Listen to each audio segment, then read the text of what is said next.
Mais, muito obrigado pelo convite e cumprimentar todos os membros do painel e na pessoa do Sr. Bastonário da Ordem dos Médicos, a Convenção. O que temos assistido e temos alertado muito para isso é um impacto tremendo na saúde mental dos portugueses e isso não é de estranhar face àquilo que todos os estudos, desde o princípio, têm indicado como expectável e têm mesmo já reportado em termos de impacto real. E o que podemos assistir é que, como é evidente, também há dificuldades em poder haver o melhor dos acompanhamentos às pessoas que já possuíam perturbação, por muito que tenha havido um esforço absolutamente tremendo de psicólogos, psiquiatras e outros membros das equipas que fazem parte desta área para conseguirem manter algum acompanhamento, nomeadamente acompanhamento à distância, que tem acontecido para muitas situações, mas como é sabido, não permite ainda assim resolver tudo. Mas há uma agravante, é que é o ponto de partida. O ponto de partida na área da saúde mental,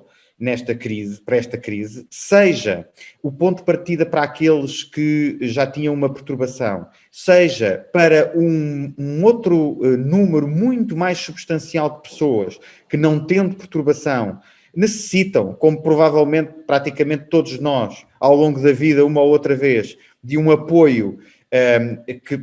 porque as nossas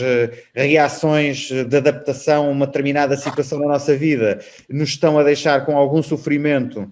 que não sendo necessariamente um sinónimo de doença, é algo que necessita por vezes de mais do que os nossos próprios recursos para fazermos face a essa necessidade. E para isso, seja ao nível dos centros de saúde e, portanto, dos cuidados de saúde primários, nos centros de saúde, em proximidade, tanto quando falamos de psicólogos, tanto ao nível dos cuidados mais diferenciados, especializados em termos hospitalares, e aí de psicólogos e de psiquiatras também, o número de recursos era muitíssimo insuficiente. Para além de que, por exemplo, medidas como as equipas de saúde mental comunitária só agora estão efetivamente a ser concretizadas no âmbito do orçamento de 2020, com os concursos a avançarem agora. E, portanto, a falta de recursos era tão grande, e nunca é demais lembrar, por exemplo, os psicólogos dos centros de saúde, estamos a falar de 2,5 psicólogos para 100 mil habitantes, é disto que estamos a falar. Não é possível que exista uma cobertura e um acompanhamento. Depois há que associar isto a uma outra dimensão. É que se isto para a grande parte da população portuguesa, e nós temos que ver que a grande parte da população portuguesa não tem recursos, por exemplo, para ir ao privado, aquela que tem, uma classe média que já consiga ter algumas capacidades financeiras para ter, precisaria também de um apoio de maior cobertura de seguros de saúde, coisa que também não acontece. E, portanto, também aí é preciso melhorar para estarmos mais preparados para responder ao impacto psicológico desta crise, que é muito grande de facto. Mas é muito grande significa exatamente o que do seu ponto de vista? É muito grande, como é que ele se faz sentido? O aumento da ansiedade das pessoas, quer dos doentes, quer, por exemplo, das pessoas que estão neste momento confinadas em casa, isso que efeitos é que produz ou que consequências tem nas pessoas? O que nós temos são efeitos variados. Para começar, os efeitos psicológicos diretos, fala da ansiedade e podemos falar também do aumento das reações depressivas, e isso tem não só consequências relativamente ao bem-estar que as pessoas percepcionam, mas tem também consequências no desenvolvimento de perturbações, como perturbações de ansiedade e depressivas, mas também de outros problemas, nomeadamente problemas físicos, que também decorrem depois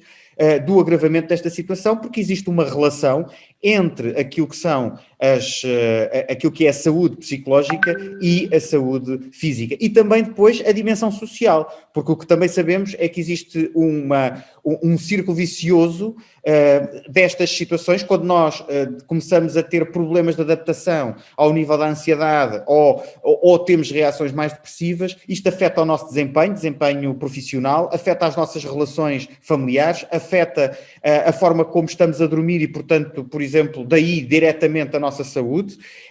e, portanto, seja pelo confinamento, seja pelo medo que temos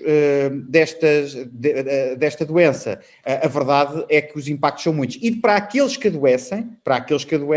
também começam a existir estudos que apontam para correlações relativamente ao impacto existente da saúde mental e ao desenvolvimento de perturbações e decorrentes da própria doença, Covid-19, e o outro lado também, que é o facto de as perturbações poderem ser um fator de risco, as perturbações ao nível mental poderem ser um fator de risco para aquilo que é também a Covid-19.